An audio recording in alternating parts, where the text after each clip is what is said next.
Voices from the well. The sun was going down over the horizon, casting the small village of Mahlun into an eerie twilight. Thick, rolling mists began creeping through the gnarled trees that lined the path into the village. Daniel Cohen adjusted his satchel and pulled his coat tighter against the chill. The journey from the city had been long and isolating, but he was here for a purpose. The stories about the mysterious well had intrigued him beyond reason. Daniel was a freelance journalist who had a penchant for delving into mysteries that most people avoided. When he first heard of Mahlun's cursed well, rumored to be a gateway to another world, he knew he had to investigate. The local papers were sparse on details, but what they did share was tantalizing. Whispers of disappearances, strange voices echoing from the depths, and an inexplicable fear gripping the villagers. As Daniel entered the village, he felt the silence. It was not the quiet of a silent countryside. It was oppressive. Doors were shut tight, windows were boarded, and the few villagers outside seemed to avoid his eye. An old woman selling herbs on the corner cast a glance at him, mumbled something under her breath, and hastily gathered up her wares. "Excuse me," Daniel called out to her. "I'm looking for the inn. Could you point me in the right direction?" The woman froze, her gnarled hands clutching her basket. "You shouldn't have come here," she whispered. "Turn back while you still can." Before he could respond, she shuffled away, disappearing into the mist. The inn was easy to find, though it looked more like an abandoned house than a place of lodging. The paint was peeling, the windows streaked with grime, and the sign above the door swung lazily in the wind, creaking with each sway. Inside, the air was thick with the scent of damp wood and stale ale. A grizzled man behind the counter looked up as Daniel entered, his one good eye narrowing in suspicion. "New in town?" the innkeeper growled. Daniel nodded. "I need a room for a few nights. I'm here to research the well." At the mention of the well, the innkeeper's face darkened. He leaned forward, his voice low and gravelly. "You'd do well to forget about that cursed place. Many before you have come with their questions, and none have left unscathed." "That's exactly why I'm here," Daniel replied, unfazed. "I want to uncover the truth. Surely you've seen things, heard things." The innkeeper sighed heavily, wiping his hands on a rag. "You're a fool, boy, but it's your funeral. Rooms upstairs, first door on the left." That night, Daniel sat at the rickety desk in his room, going over his notes. He had collected bits of folklore from the few villagers who would speak to him earlier that day. The well, they said, had been there for centuries, older than the village itself. It was said to whisper to those who drew too close, promising them their deepest desires, at a cost. As the clock struck midnight, a faint sound reached his ears. It was soft, almost imperceptible, but it made the hairs on the back of his neck stand on end. A whisper. Daniel froze, pen hovering above his notebook. He strained to hear again, but the whispering stopped. He shook off the unease and tried to convince himself it was just the wind. However, as he lay in bed, the whispers came back. They were muted at first, a whisper just out of his window. Then they grew louder, clearer. "Daniel, come closer." His blood ran ice cold. How could anyone possibly know his name? Daniel bolted upright, throwing back the curtains. Outside lay the village, shrouded in darkness and mist. There was no one there. The next morning, Daniel decided it was time to see the well for himself. He set off armed with a flashlight and a notepad, following the directions that he had painstakingly gathered. The path to the well was overgrown and littered with dead leaves. The trees formed a canopy overhead, blocking out the weak sunlight. He came to the clearing, then he stopped. For this was no well like he had imagined. Moss grew on its stone construction, and it seemed aged. Yet it emitted this malevolent aura. A variety of symbols were chiseled into its body, their meanings long dead. Daniel looked down into the darkness. The air seemed heavier here, the silence more oppressive. He dropped a small stone into the well, waiting to hear the splash. But no sound came. As he leaned closer, he heard it again. The whispers. They were louder now, more insistent. "Help us. Free us." Daniel stepped back, heart racing. The whispers were words, desperate pleading sounds.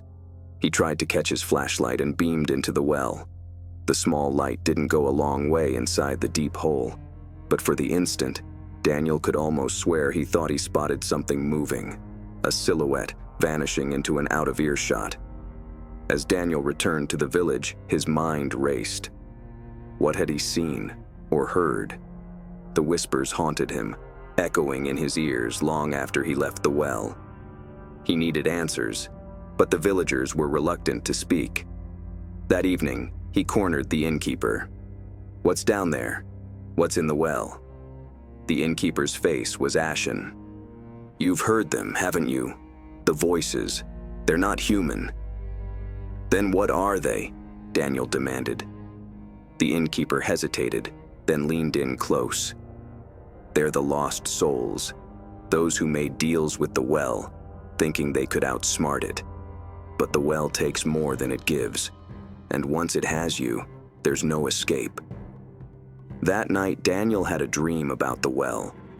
He saw faces within the darkness, eyes wide open with terror, mouths silent screams.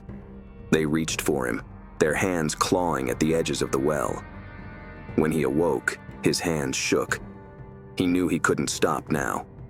No matter what secrets the well held, he was hell-bent on discovering those secrets, even if that cost him everything. The air in Mahlun grew colder as night fell again. Daniel sat at the inn's wooden table, his mind replaying the haunting whispers from the well. The village seemed emptier today. Shadows lingered longer, and even the wind carried an unnatural chill. He had spent hours combing through his notes, but they offered no comfort, only more questions. Determined, Daniel chose to find the village elder. Small towns have always had their secrets keepers. Mahlun wouldn't be any different. If anyone knew the truth about the well, he would.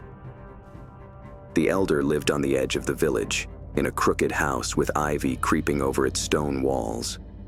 The door creaked open before he could knock, and a frail voice called out, "Come in." "I knew you'd come."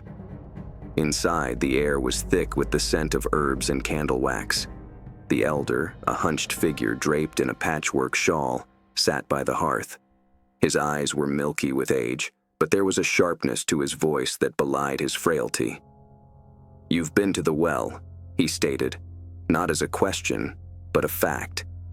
Daniel nodded, his throat parched. "I heard the voices. What are they? What's down there?" The elder pursed his lips into a line. He motioned Daniel to sit and then continued his story.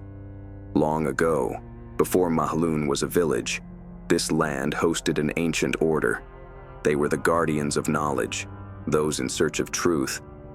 But their hunger for power took them down darker paths. Well, it wasn't only a water well, and was even a portal, a tied-down entity to something beyond our world. They called upon it seeking power, but they didn't understand what they were unleashing. Daniel leaned forward. "What happened to them?" "They were consumed," the elder whispered. "The well demands a price. Those who seek its gifts must pay with their souls." Over time, their voices became part of the well, stuck in eternal torment. Chills ran down Daniel's spine. But then why does it still stand? Why hasn't somebody destroyed it? The elder shrugged his head. "It cannot be destroyed. It is bound to this land, and so long as it stands, it will call out to those who are desperate enough to listen." Leaving the elder's house, Daniel felt the weight of the well's history pressing on him. His curiosity had turned into dread, but he couldn't turn back now. As he walked through the village, he noticed something strange. A small group of villagers gathered in the square, speaking in hushed tones. When they saw him, they fell silent, their gazes wary. One of them, A woman in her 30s with a scarf wrapped tightly around her head stepped forward. "You've been asking questions," she said, her voice tinged with fear. "It's dangerous to dig too deep." "I need to know the truth," Daniel insisted. "People deserve to know what's happening here." The woman hesitated, then lowered her voice. "Meet me at the chapel after dark. I can't talk here." The chapel was a crumbling structure at the edge of the forest, its once grand facade now worn and weathered. Daniel arrived just as the last rays of sunlight faded, casting the building in an eerie glow. Inside, the cold air hung heavy, and a candle's dancing flame cast her face. "My name is Miriam," she began, her voice quaking. "I lost my brother to the well. He was only 16 years old. One night he heard the whispers. He thought they were calling him to something greater. We tried to stop him, but he went to the well." Daniel's heart felt the ache in her voice. "What happened to him?"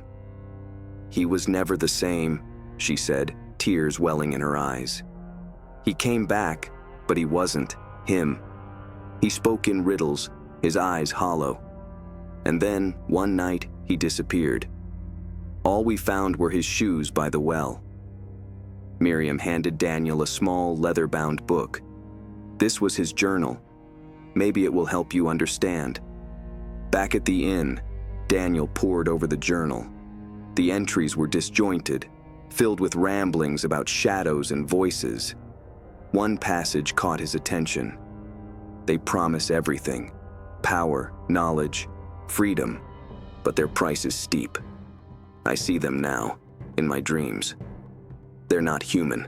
They're watching, waiting. The final entry sent chills down Daniel's spine. The well is alive. It's hungry, and it's not just me it wants. At midnight, Daniel could hear the whispers once more. This time they were louder, more insistent. "Daniel, you can't run, you can't hide." He felt a presence in the room, a cold, suffocating force. The candle on his desk flickered wildly and then extinguished itself, plunging the room into darkness. Grabbing his flashlight, Daniel swung it around the room. For one instant, he thought he caught a glimpse of a figure standing in the corner, tall, gaunt, with hollow eyes that seemed to pierce through him. But when he blinked, nothing. The whispers grew louder and louder, filling his head until he thought he would scream. Then, as suddenly as they started, they stopped. In the quiet, Daniel found something on his desk, something he hadn't seen before. There was a piece of paper. In very poor handwriting were these words: "Stop digging, or the well will dig for you." The next morning, Daniel woke up with a heavy feeling of dread.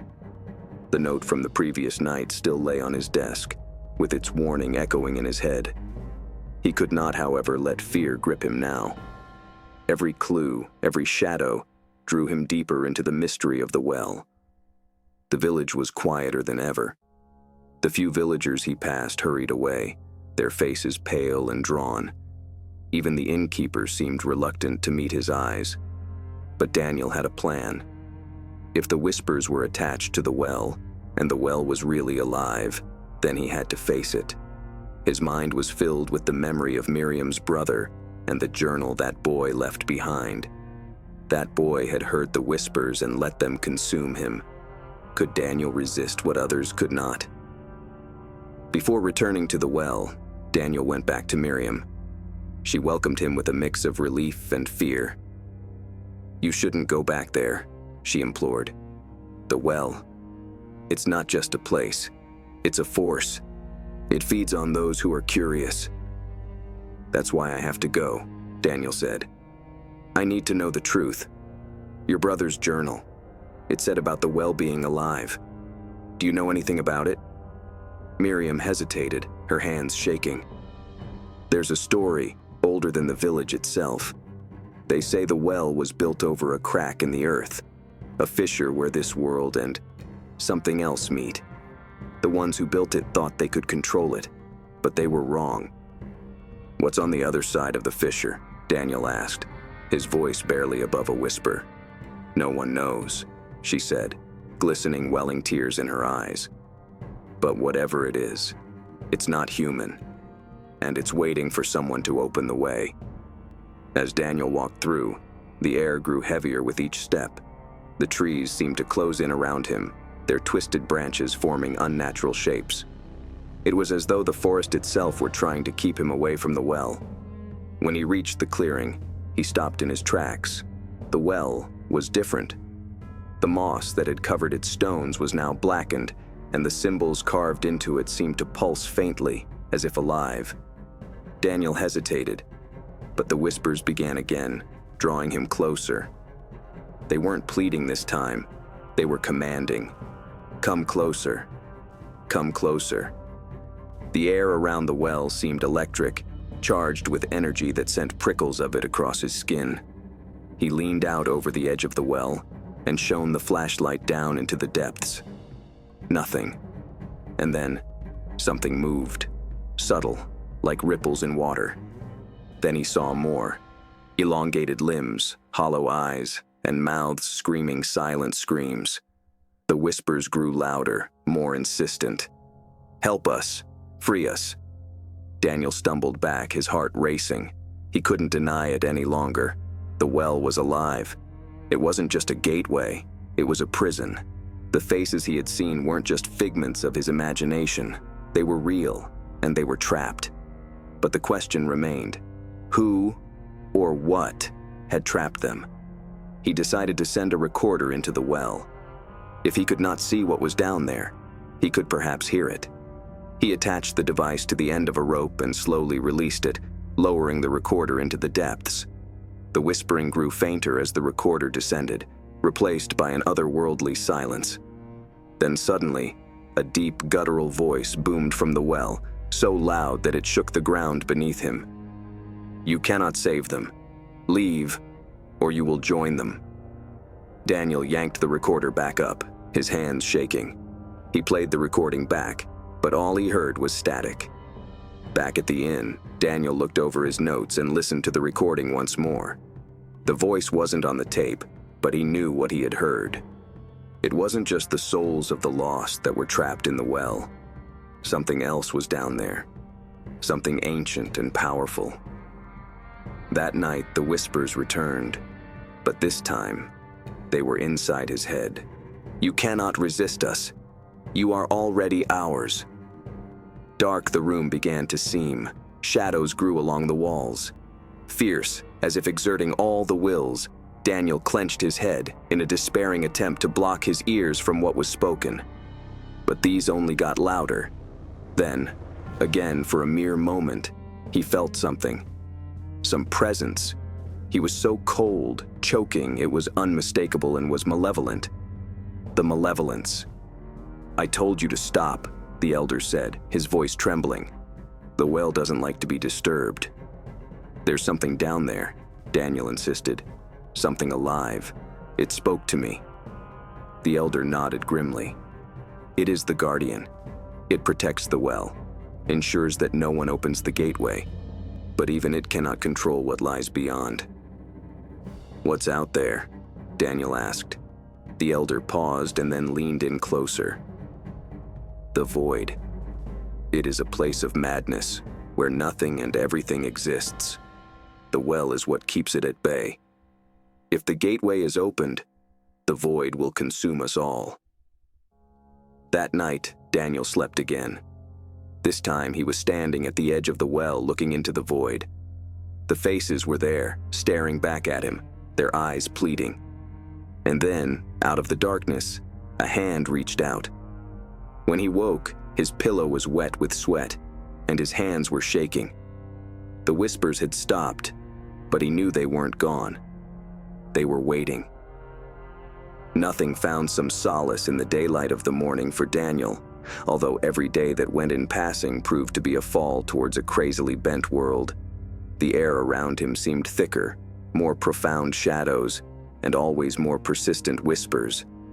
Every step he took carried him closer to the well, even when he struggled to walk away. Those were more nights. His nights were worst. The dreams had turned almost vivid.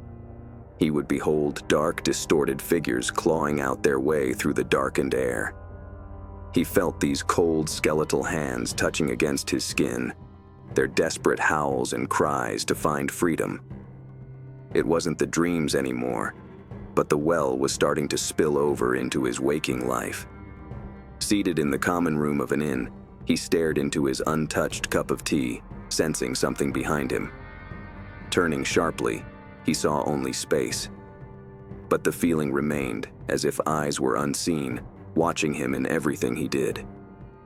Determined to get to the bottom of things, Daniel decided he needed more evidence. Miriam's journal, the elder's warnings, they were pieces of a larger puzzle. But if he was to fully understand what he was dealing with, he had to descend into the well. He spent the day gathering supplies, a sturdy rope, climbing gear, a flashlight, and a camera. The innkeeper watched him with a mixture of pity and fear. "You're going back, aren't you?" the man asked, his voice low.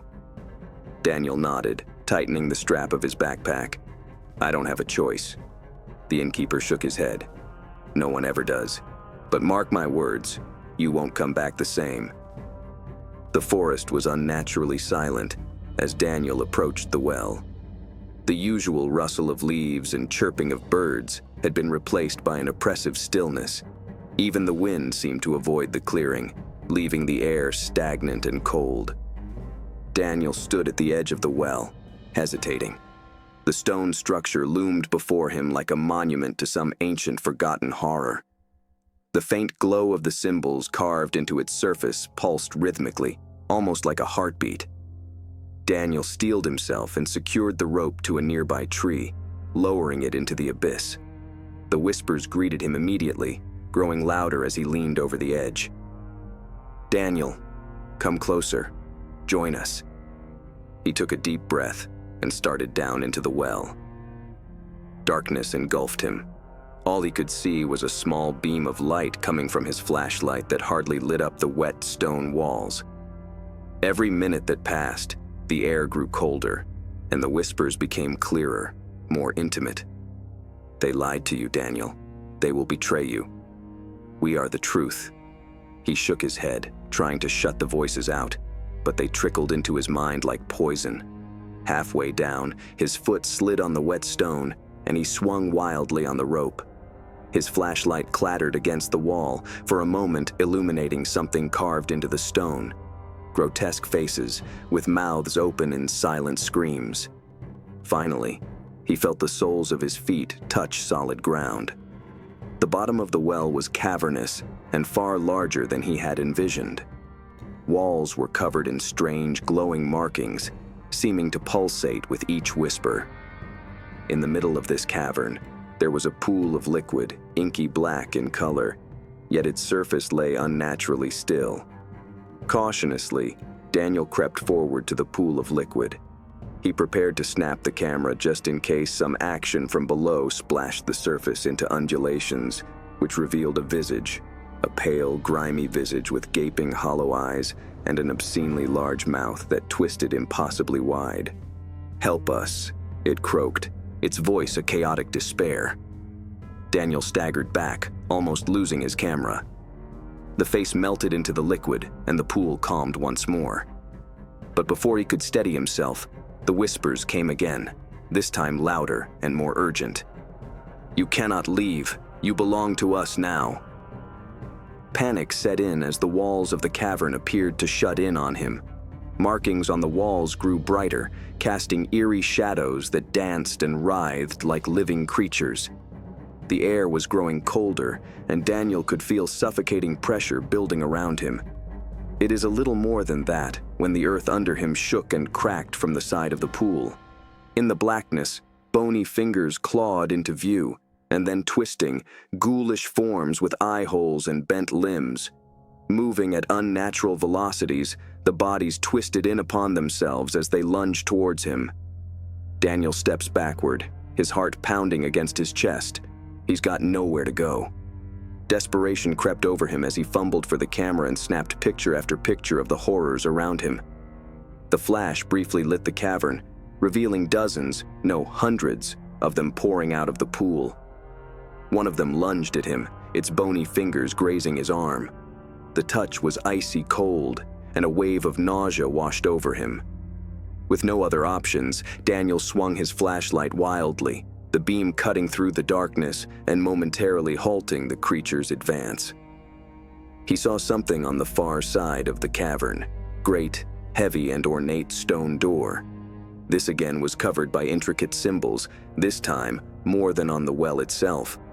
Being driven by instinct, he dashed for the door. The creatures screeched and howled because they were chasing him hard, their skeletal limbs scrapes against the stone while running. Reaching near the door, he thrashed his hands against the door, frantically searching everywhere to open it. With the whispers at a deafening crescendo, marks on the door began shining. "Do not open it. You will doom us all." Daniel pushed harder, ignoring the warning, and the door began to shift. A blinding light spilled out from the cracks, and the creatures recoiled, their screams echoing through the cavern. For a brief moment, the light revealed what lay beyond the door, a swirling vortex of shadows and light, vast and incomprehensible. And then, everything went black. The first thing Daniel felt was the oppressive cold. It seeped into his bones, an unnatural chill that no amount of warmth could dispel. His head throbbed, and his vision blurred as he opened his eyes. He was no longer at the bottom of the well, but in an expansive, dimly lit chamber. The air was thick with a metallic tang, and the faint hum of energy reverberated around him. Behind him stood the ornate door he had opened, now closed. The creatures were gone, and the whispers had been replaced by a heavy silence, broken only by the sound of his ragged breathing. He lurched to his feet, his flashlight casting weak rays from his hand. It was a room unlike any other, a fusion of natural stone and otherworldly design. Veins of glowing color ran through the walls, pulsing with a life of their own. In the center of the room was a great obelisk, black as night and evil-looking. Daniel felt drawn to it, compelled by an unseen force. He approached cautiously, his steps echoing in the cavernous space.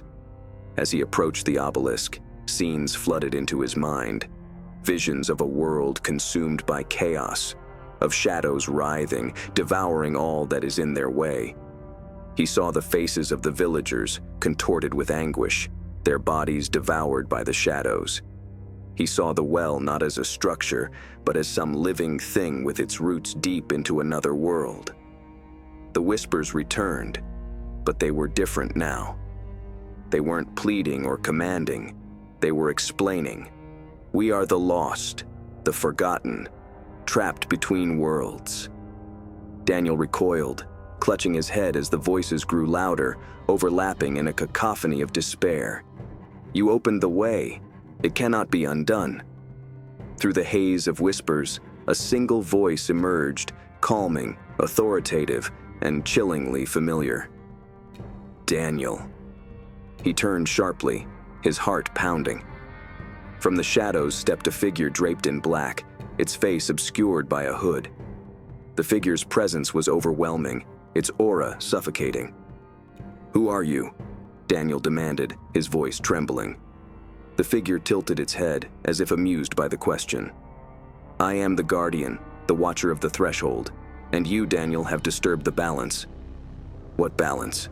Daniel asked, frustration building in his chest. "What is this place? What is the well?" The Guardian motioned toward the obelisk. "This is the anchor, the seal that keeps the void contained. The well is its gateway, a tether between worlds. It was never meant to be opened." Daniel's mind reeled as he tried to put all the pieces together. But the voices, the people trapped in the well, they're asking for help. "They are not what they seem," the Guardian said, its voice cold and unyielding. "The void consumes all who draw near, twisting them into shadows of their former selves. What you hear are echoes, remnants of what once was."